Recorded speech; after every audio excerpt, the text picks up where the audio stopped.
Thanks for doing that. The storm, the flood, and the Israelites. We could maybe preach a lesson about these three topics. There are three powerful images that we're going to see throughout the three Psalms today that we're going to look at, where the psalmist uses these particular events to convey God's majesty, God's strength, his power, and there's a lot of other supporting examples and imagery that we're going to find throughout the class today. These are kind of the three main pillars, if you will, of each of these psalms as we go through them. So we're going to go through now and look at Psalms 29 to begin with. If you've had a chance to read that, you know what this psalm is about. Let's go ahead and read the first 5 verses together. And Randy, would you mind reading this for us? Ascribe to the Lord, you heavenly beings. Ascribe to the Lord glory and strength. Ascribe to the Lord the glory due his name. Worship the Lord in the splendor of his holiness. The voice of the Lord is over the waters. The God of glory thunders. The Lord thunders over the mighty waters. The voice of the Lord is powerful. The voice of the Lord is majestic. The voice of the Lord breaks the cedars. The Lord breaks in pieces the cedars of Lebanon.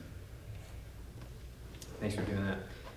So in these first 5 verses, we see the psalmist compare the voice of the Lord to a storm. We see the storm and its power and its mightiness and its display of just pure energy, and how the voice of the Lord is very symbolic in here.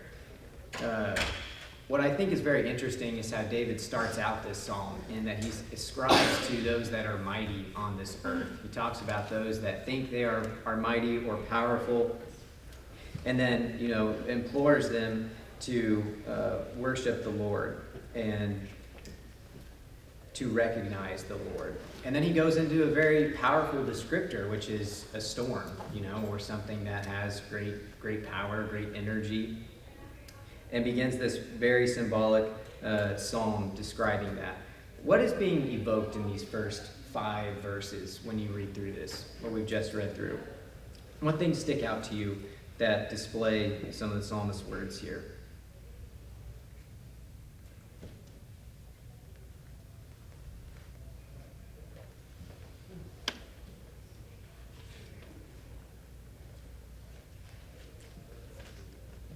It's kind of a command. You give or ascribe unto the Lord glory and strength that's due him. Yeah, absolutely. That's due him. I think that's an interesting way to phrase this, particularly there in verse 2. And remember, he's saying, "O sons of the mighty, people that are proclaimed as strong on the earth."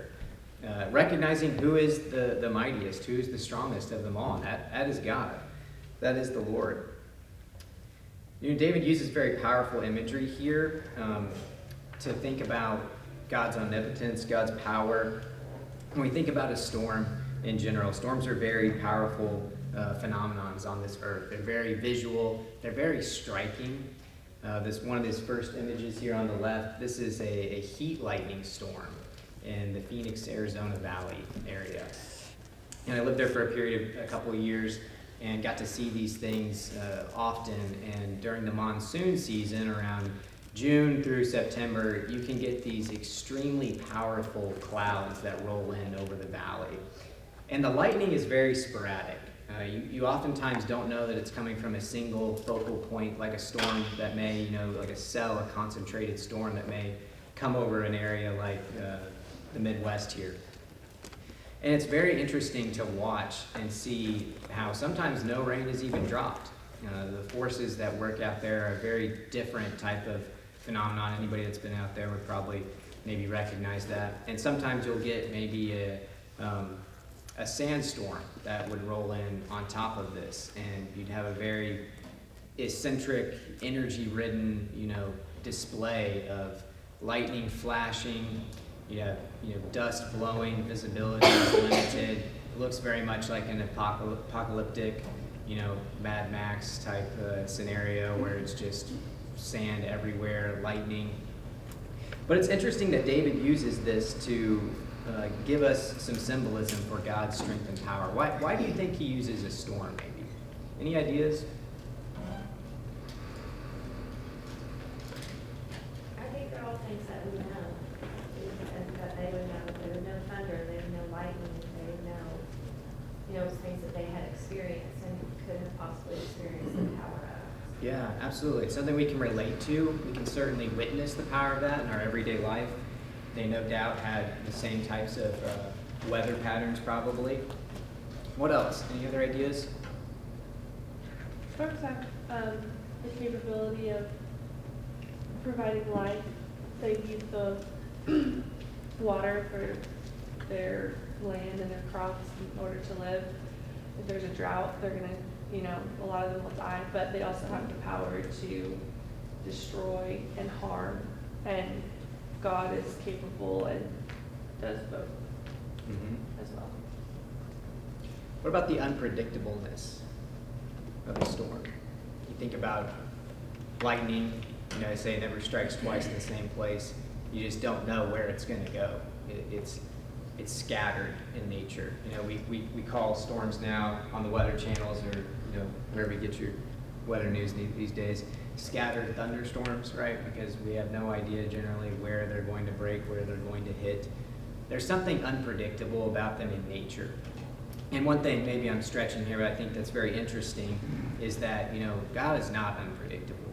And his power is not unpredictable. It's maybe something that we can't fully grasp, but it's very much a difference in how we think about these storms. Certainly they're very archaic in nature, they're very profound, and they're things that may scare us at times, right? We oftentimes are afraid of storms. I know our dogs and cats don't like storms when you hear the thunder that's no doubt rolling overhead. Yeah. Also, I think it's very, just natural that David would say this about God, because God represents himself in storms. It made me think of 1 Samuel 7:10, and it says, as Samuel was offering up the burnt offering, the Philistines drew near to attack Israel. But the Lord thundered a mighty sound that day against the Philistines and threw them into confusion, and they were defeated before Israel.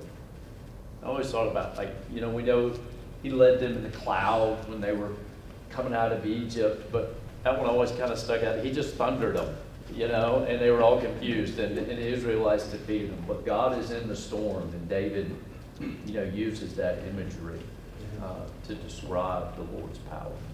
Absolutely.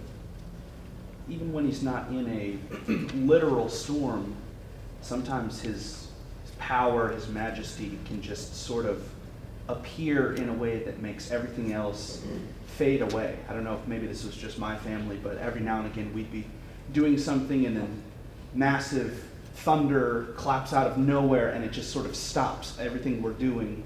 We just sort of take a minute to sometimes even just appreciate the raw power that we just witnessed, heard, whatever it was. And so I think that's maybe part of what Psalm 29 is trying to convey, is sometimes there's time that you need to just stop and admire how majestic and how powerful God is. It's like watching lightning. It's beautiful. I don't want to be anywhere near it because it won't end well for me, but it is beautiful. Yeah, you mentioned one thing there. It stops you in your tracks. And there was a time when I was hiking in Gatlinburg, Tennessee, lots of mountains out there, lots of hiking trails, and I was at I don't know what the elevation was, but it was towards the top of a mountain where there was a clearing, and a storm had just blown in. And all of a sudden, we heard the loudest crack of thunder you'd ever heard. And it was me and a couple of my close friends. One of my friends breaks down, she starts crying, she's just sobbing, she's so scared to death. And I mean, it was the loudest thing I've ever heard in my life. And I think that definitely I can relate to that because it definitely stops you, whatever you're doing, and makes you pay attention. And I think that David here is symbolizing, that the voice of the Lord, the words of the Lord, and it should stop you in your tracks, right? There's something about his power, his omnipotence that stops us in whatever we're doing. Any other thoughts or comments on that before we move on? Yeah, Jay. I just think this is so important because it keeps God where he's supposed to be and it keeps us where we're supposed to be with our thinking, right? Because he says here in this first verse, he's saying this to the mighty ones. You know, you may think you're great, but there is a great vast between you and the Lord. And when we keep that, sometimes I think we make God like our somebody's that we talk to, like a person that, you know, we can argue with them or we can counsel with them or we can be as wise as them. But there is a great gap between our wisdom and his wisdom. It drives the attitude of, speak, Lord, I'm going to listen, right? When we get this right. And I think it's so critical with our faith. You know, in Hebrews 11, part of our faith is believing that God spoke this world into existence, right? And that keeps our faith in the right space, or right spot, you know? Absolutely, no, it's great thoughts. I really appreciate that. Hey, Elliot, just real quick, this is just, I was thinking of, in John, when Jesus, he makes a statement, Father, glorify your name, and God answers back, and most people think, oh, it's thundering. This is an interesting fact, that maybe they were blocked from hearing it, but the voice of God, as David's talking about here, he's making obviously this comparison to thunder. And then, you know, you fast forward to the time of Jesus, God is actually speaking, and most people confuse it with thunder. So Yeah, it's just absolutely. a really interesting fact. There's always parallels to Yeah. everything in the New Testament, the symbolism that David uses here. And sometimes I stretch when I'm reading things to think, is that something that connects, you know, word for word or in the same context as something in the New Testament? But I totally agree with that. So we're going to see some additional imagery used now through the rest of this particular psalm. The storm is kind of the big component in this first 5 verses of Psalm 29. But then in verses 6 through 11, we see a lot of different imagery here. And I'll go ahead and read this for us. I didn't put these up on the screen this time, so apologies. You'll have to follow along in your Bible. Starting verse 6, it says, He makes Lebanon skip like a calf, and Saran like a young wild ox. The voice of the Lord hews out flames of fire. The voice of the Lord shakes the wilderness. The Lord shakes the wilderness of Kadesh. The voice of the Lord makes the deer to calve and strips the forest bare. And in his temple everything says glory. The Lord sat as king at the flood. Yes, the Lord sits as king forever. The Lord will give strength to his people. The Lord will bless his people with peace. So we see David transitioning now from the imagery of the storm to many different imageries. And he uses a lot of different synonyms to compare really to God's power. I think it's interesting in verse 6 or 7 here where it says that the voice of the Lord hews out flames of fire. You think about what it means to hew something, to chop or to cut it. How do you hew something out of flames of fire? And I don't know if it's meant to be, taken literally, but it's something that I think of in terms of it's just impossible to do, but yet that's what the voice of the Lord does. It does things that are difficult for us to comprehend, difficult for us to rationalize, just like the power of the storm that David's talking about in these first 5 verses. The imagery here that he uses is very consistent with that theme, and that it's stretching our imagination or stretching what we're able to grasp really as human beings on this earth. What's maybe some of your favorite visuals or imagery here as we look at this? Is there anything that speaks to you uniquely maybe? I'll give you my favorite while you're thinking of that. It's the voice of the Lord shakes the wilderness and strips everything bare. Just the idea of, I think of, a large wind or something that's so powerful like a hurricane that it can just, strip trees to their very core. All the foliage is gone. I think about something that's so powerful that it completely wipes a forest of, anything that's live. And, you think of the different forces that we have that are able to do something like that, like a weapon, like a bomb, or a hurricane, or a natural disaster, something that's able to completely decimate a region like a forest. Anything that speaks to you maybe that you'd like to bring up?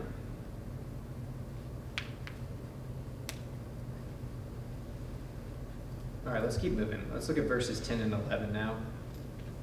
We end this particular psalm with reference to the flood. Now, what's interesting is there's very few references, actually, to the specific account of Genesis chapter 6, other than this psalm.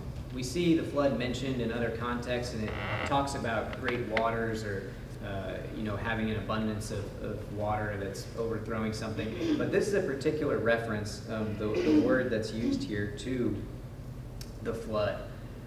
In verse 10, he says, "The Lord sat as king at the flood. Yes, the Lord sits as king forever." Very interesting that he chooses to use that particular account to connect to God's power and God's omnipotence and reinforcing his place as Lord over everything. Any other additional comments or maybe questions on this particular psalm before we move to Psalm 93? Yeah.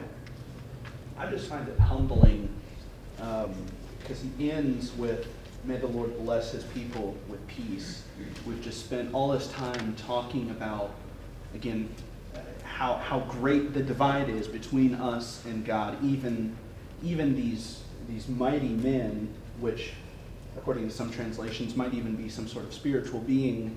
We've just been talking about how great that distance is, and then we end with, watch over me, pay attention to me. It's like, how am I in a position to say this? And of course, me in 2023, I know what's been done since this psalm has been written, but to me it just puts into perspective, how am I allowed to say this to him? And how does he listen to this from me? So it just kind of magnifies the greatness of that gift as well. Yeah, absolutely. Anything else? All right, let's flip over to Psalms 93 now.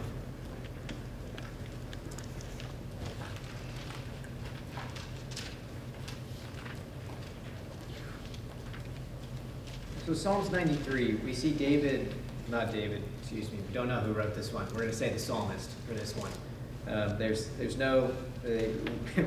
We find in the Psalms there's many different authors, of course, and it's difficult when you have David talking about some of them. We flip to one that's an unknown author. This one, though, continues the theme of majesty and splendor, appreciating God for all of his abilities and his awesome power. And let's go ahead and just read the whole thing. This is a really short one. It's only 5 verses. Would somebody please read this one? Go ahead. The Lord reigns. He is clothed with majesty. The Lord has clothed and girded himself with strength. Indeed, the world is firmly established. It will not be moved. Your throne is established from of old. You are from everlasting. The floods have lifted up, O Lord. The floods have lifted up their voice. The floods lift up their pounding waves. More than the sounds of many waters, than the mighty breakers of the sea, the Lord on high is mighty. Your testimonies are fully confirmed. Holiness befits your house, O Lord, forevermore. Thanks, Chad. Chad, I was looking straight at you and I forgot your name somehow, so I don't know how that's possible, but I'll get you next time. So we see here, he says in the beginning, the Lord reigns, he is clothed with majesty. This is a common saying that the psalmist uses when he says the Lord reigns. This is something that we see throughout several psalms where he opens his praise with this way.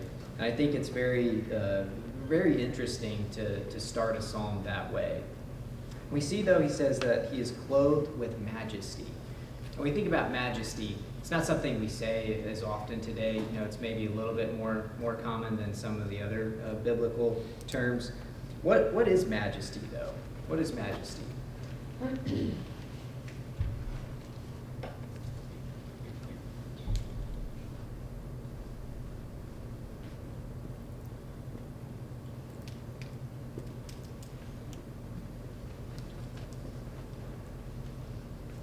No, I didn't commentary think says grandeur. Grandeur, yes, that's one thing. Grandeur, impressive, power, or a sovereign authority. When I think about what that means, And then what the psalmist here goes into to great detail about that majesty. It's very interesting, some of the imagery. He mentions the floods have lifted up, the floods have lifted up their voice, the floods lift up their pounding waves, more than the sounds of many waters. The Lord on high is mighty. What I think about, though, when I read this is that God's majesty isn't just established by the things that he says here and his words throughout maybe all the Psalms, but it's also displayed in what he does. The things that he has created for us, right? The world, the things that we appreciate and see every day. Similar to the storm that we just talked about in Psalms 29, there's a lot of powerful imagery when we think about the things that are around us that God's created for our enjoyment, for us to connect to his power, for us to see his abilities. And I think that that's just it's such a cool thing to think about. I thought about sharing some pictures that I have of very cool places, but I'm part colorblind, so you don't want to see any of my pictures. I don't take very good pictures. My wife's always telling me I should stop taking pictures. But anyhow, it's very cool, I think, to think about some of the things that he's created for our wonder. Just when I think about things like the human body, right? Its complexities, its different systems. There's people in here in the medical field. You're able to appreciate that to a much greater degree than I do. But just to think about some of the things that we have that are unique to our own bodies, some of the healing capabilities that we have, there's no doubt that at the end of the day, God is Lord over all. He is supreme. He did not create anything by accident. We're not here by accident. And I think that the imagery here and some of the things that the psalmist points to are just evidence of that. Any thoughts or comments on that? Yeah, just all what you're saying there, Elliot, that, these psalms are sort of indicative of a number of various psalms that really highlight God's power, majesty, in creation. Like you said, majesty is a lot like glory. It's used a lot of the Bible, but we talk about words that you can hear the word.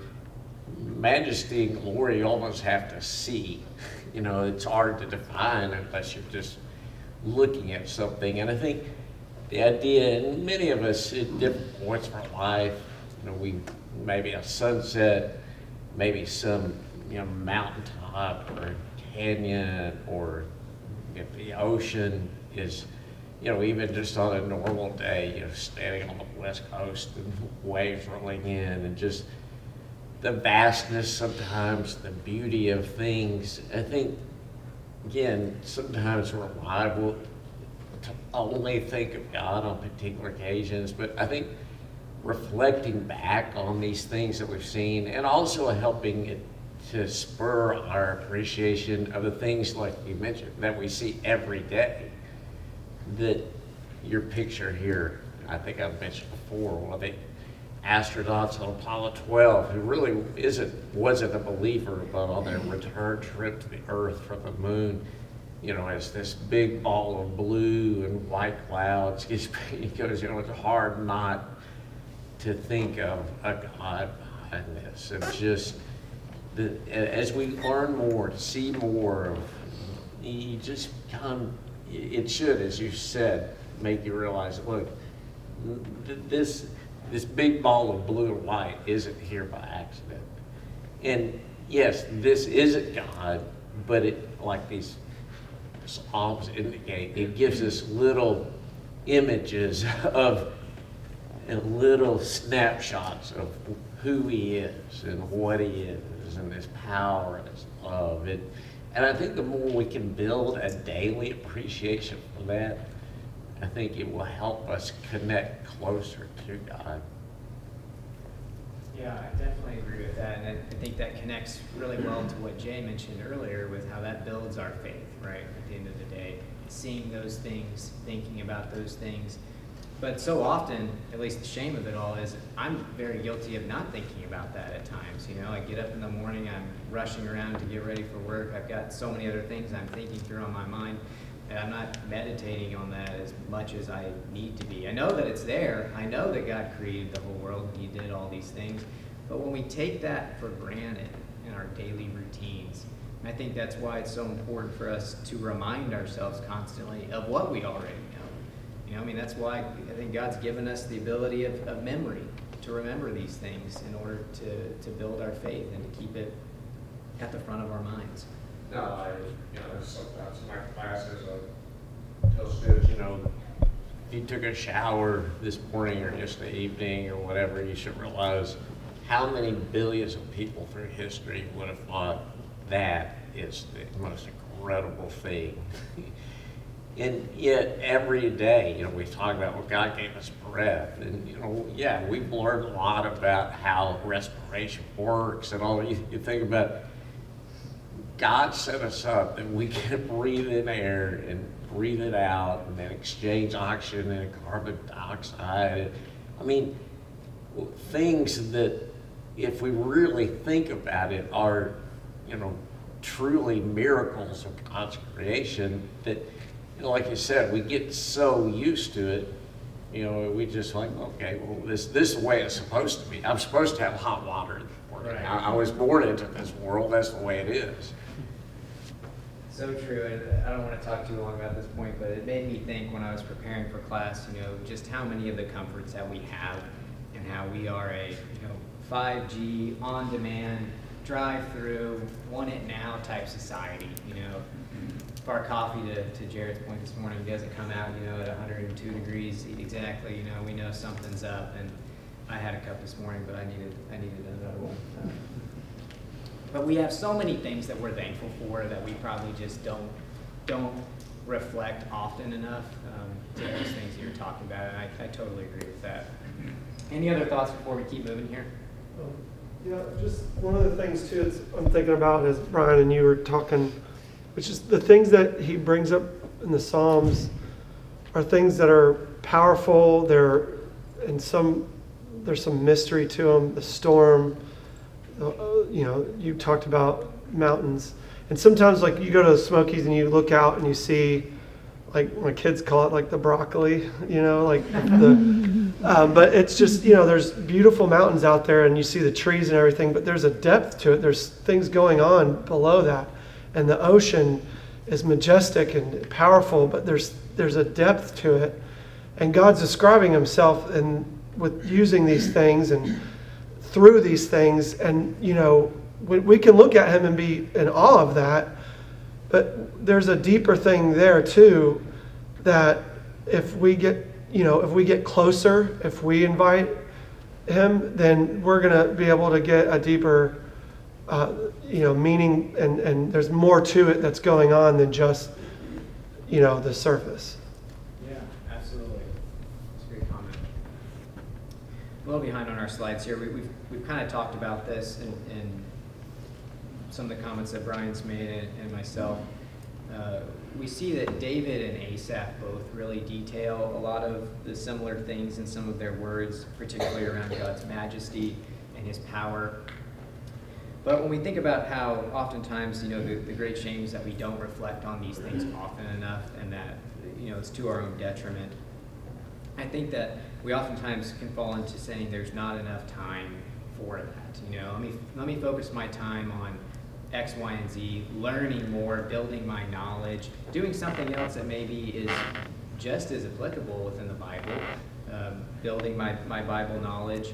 But I think that there's something uniquely special about taking the time to focus on just God's splendor, His grandeur, His majesty, and it helps us appreciate some of those things much more. It's foundational to our faith.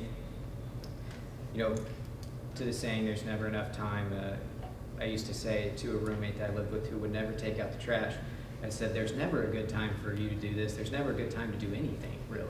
There's never a good time to have a flat tire. There's never a good time to take out the trash, to make a cup of coffee for somebody in the morning. I mean, there's just never a good time. And I think the more that we start believing that and thinking that we will make time for those things, the better we'll be served. But any other comments around that and this particular, these particular verses in the first 5 verses here? the power of God is essential for any of the Bible to be true. His power to resurrect Jesus, his power to save us, to defeat Satan in the end, to have a heaven for us to all be with him in the end. None of what we hope for or what we believe would be possible if we didn't have like a full confidence that God has the power to do everything that we believe he's promised. And I think about that. Oh yeah, God's powerful. He made the whole world. He can do anything. But it's completely essential to our faith for him to have all power and like complete knowledge. Yeah, absolutely. No, good points. One other thing that I want to hone in on here before we move from Psalm 93 is the saying, your throne is established from old, you are from everlasting, here in verse 2. I can't help but make the connection between things that are in the New Testament here, particularly in 2 Corinthians chapter 5, when Paul is focusing on teaching the Corinthians the difference between the temporal world that we live in versus God and his everlasting nature. And I think that, the psalmist does a very good job about thinking about that here when in this particular statement, that his throne is established from old, he is everlasting, he is omnipotent, he is without end, without beginning, and nobody can challenge his authority. Nobody can overthrow God. Nobody can overtake him in his place.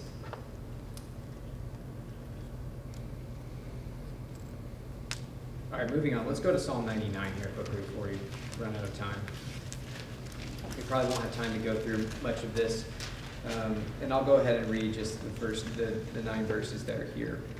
The Lord reigns, let the peoples tremble. He is enthroned above the cherubim, let the earth shake. The Lord is great in Zion, and he is exalted above all the peoples. Let them praise your great and awesome name. Holy is he.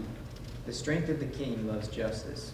You have established equity. You have executed justice and righteousness in Jacob. Exalt the Lord our God and worship at his footstool. Holy is he.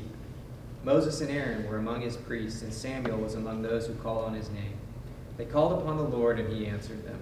He spoke to them in the pillar of cloud. They kept his testimonies and the statute that he gave them. O Lord our God, you answered them. You were a forgiving God to them, and yet an avenger of their evil deeds. Exalt the Lord our God and worship at his holy hill, for holy is the Lord our God. We see here that the psalmist begins with the same opening as Psalms 93, the Lord reigns.